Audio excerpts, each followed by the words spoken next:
Isa ka rin ba sa may tindahan na ang pinoproblema mo yung kakompetensya mo na walang permit tapos ikaw may permit, may binabayaran ka? Lalo na renewhan na ng permit ngayon, mandatory ang SSS, PhilHealth, Pag-ibig at si City Hall, pahigpit ng pahigpit. Paano yan? Ikaw kumpleto sa papeles, yung katabi mo pa-easy-easy lang.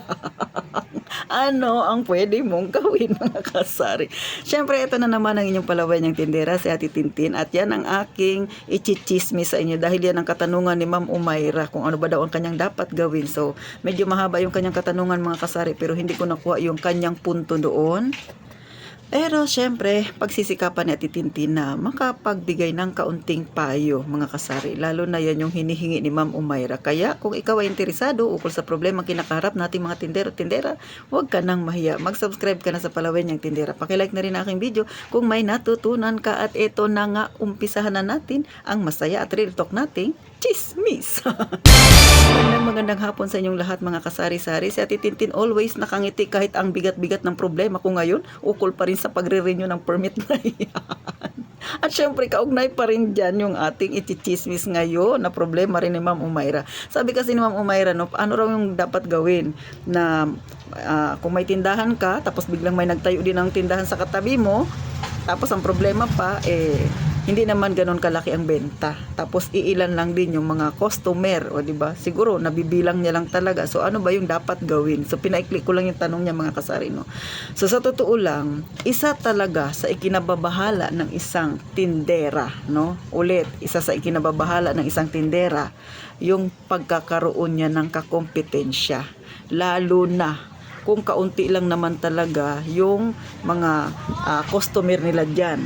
So ano ba yung ibig sabihin na konti? Halimbawa, yung lugar ninyo ay hindi naman talaga maraming tao. Kadalasan yan medyo nasa liblib na lugar, no? Tapos malalayo-layo pa yung mga bahay. Nagtayo ka ng tindahan, tapos meron ka rin kakompetensya, halos kapitbahay mo nagtayo din sa'yo, nagtayo rin ng sarili niyang tindahan. So paano yun, diba? Nasa liblib kayo.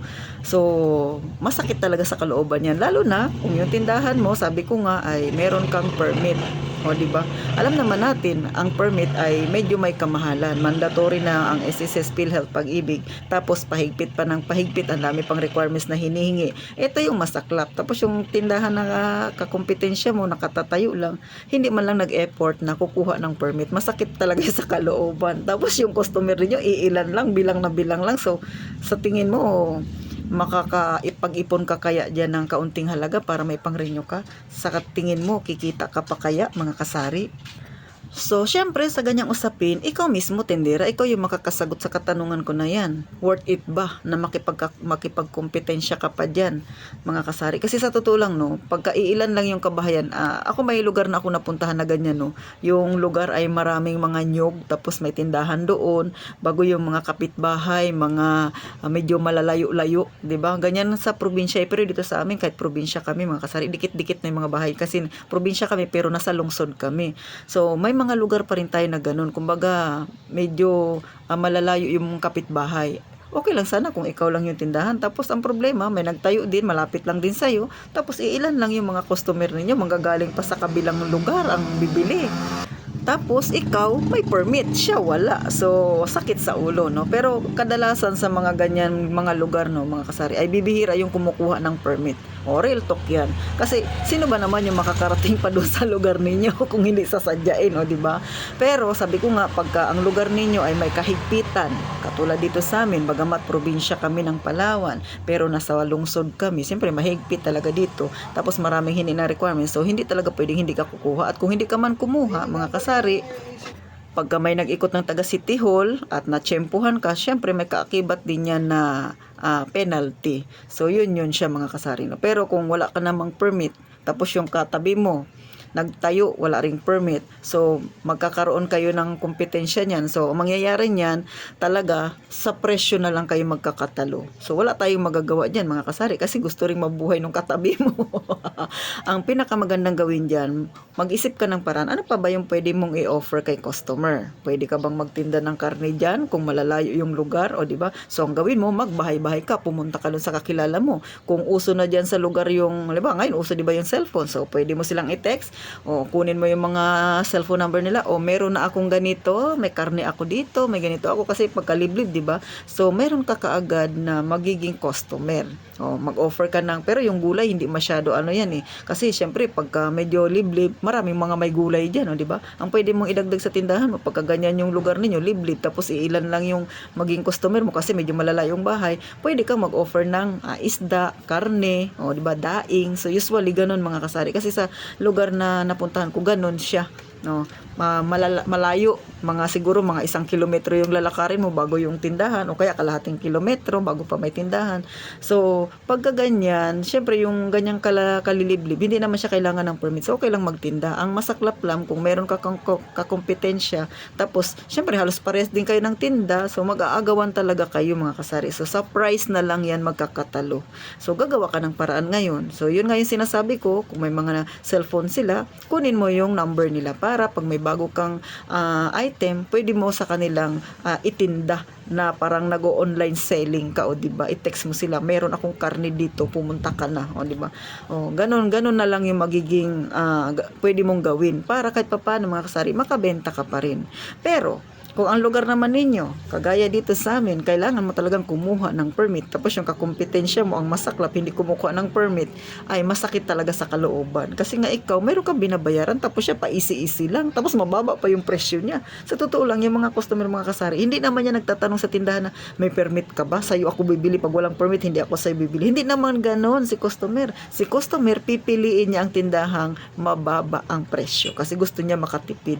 So, pagka kayo ay magtatayo ng inyong tindahan, tapos wala kayong permit, tapos yung katabi ninyo may permit, mga kasari, dapat talaga, kung mahigpit naman yung lugar ninyo, dapat talaga kumuha ka na rin, para hindi naman unfair doon sa isang may permit, no? Pero siyempre nasa tao pa rin yan, mga kasari, lalo na ngayon mahirap ang buhay, ang iniisip niyan talaga ay kumita siya, at saka mahirap din kumuha ng permit. Kaya nang sabi ko, kung ang lugar ninyo kasing higpit ng dito sa amin, ang daming hinihingi, mapapaisip ka talaga, kukuha pa ba ako ng permit, o hahayaan ko na lang napupunta dito si City Hall? Saka na lang ako kukuha ng permit pag nahuli ka niya, o di ba mga kasari? Pero sa mga wala namang tindahan pa, no, tapos gustong magkaroon ng tindahan bago mahigpit yung lugar ninyo, bago kayo pumasok sa ganitong larangan, ito yung latest advice na titintin. Pumunta kayo ng City Hall, magtanong kayo ano yung mga dapat gawin pag nagtatay o magbubukas ng isang may tindahan, ano yung mga requirements na pwede ninyong dalhin, si zoning, ano yung hinihingi niya, para bago kayo makapagtayo ng inyong tindahan, alam nyo nang bitbitin yung mga requirements, at saka meron na talaga kayo, para pag naglagay na kayo ng mga paninda dyan sa tindahan ninyo, kukuha na kayo ng permit, hindi sasakit ang ulo ninyo kaiisip kung paano ninyo ikukumply yung hinihingi ng City Hall sa inyo. Ito ay simpleng payo lang na titintin, lalo na kung medyo may pera naman kayo na pwede ninyong mapagkukunan, no, mga kasari, i-comply nyo na muna yung mga medyo mahirap i-comply ng mga requirements, gaya ng sa zoning, di ba, yung sa occupancy, at saka syempre yung building permit, yan yung medyo mahirap i-comply. So kuha muna kayo nun kung talagang desidido kayo magkaroon ng tindahan, at desidido kayo na maging legal ang inyong tindahan. Yan yung pinakasimpleng payo ni Titintin, para hindi kayo mamroblema. Baka may magsabi, ikaw nga Titintin, yan ang problema mo. Ay iba naman kasi yung problema namin sa umpisa pa, dahil yung aking tindahan ay dati na itong may tindahan bago pa naghigpit si City Hall, noon pa itong tindahan na ito. At hindi naman din sa akin ang problema, kundi sa NHA at sa asosasyon. Kaya lang, syempre nandito na ito, kailangan nang harapin, so haharapin natin Tintin. Kaya makichismis kayo sa akin kung makakapag-renew ba ako ng permit. So paano, hanggang dito na lang inyong palaway ng tindera. Alam ko Ma'am Umayra, hindi ganun kaganda yung naging sagot ko sa katanungan mo, no? Kasi hindi ko masyado naunawa yung tanong mo sa akin. Pero kung ganun nga yung ibig ninyong ipahiwatig sa akin, paano yan kung may katabi ka na biglang din nagtayo ng tindahan tapos malalayo pa, magkakatalo talaga kayo sa presyo. At syempre, pagandahan na lang ng serbisyo. Pagandahan na lang yan ng kung ano yung pwede mong i-offer sa customer mo. At depende pa rin sa lugar ninyo kung mahigpit ba yan o maluwag yan, mga kasari. Paano, magkita tayo sa susunod na vlog na Titintin, at sana patuloy kayong sumuporta, walang iwanan. Makijoin kayo, makidalamhati kayo sa nararamdaman ko ngayon dahil di ba ako nakarenew ng permit. So, gaya na nga palagi ko sinasabi, mag-iingat tayong palagi, mga kasari.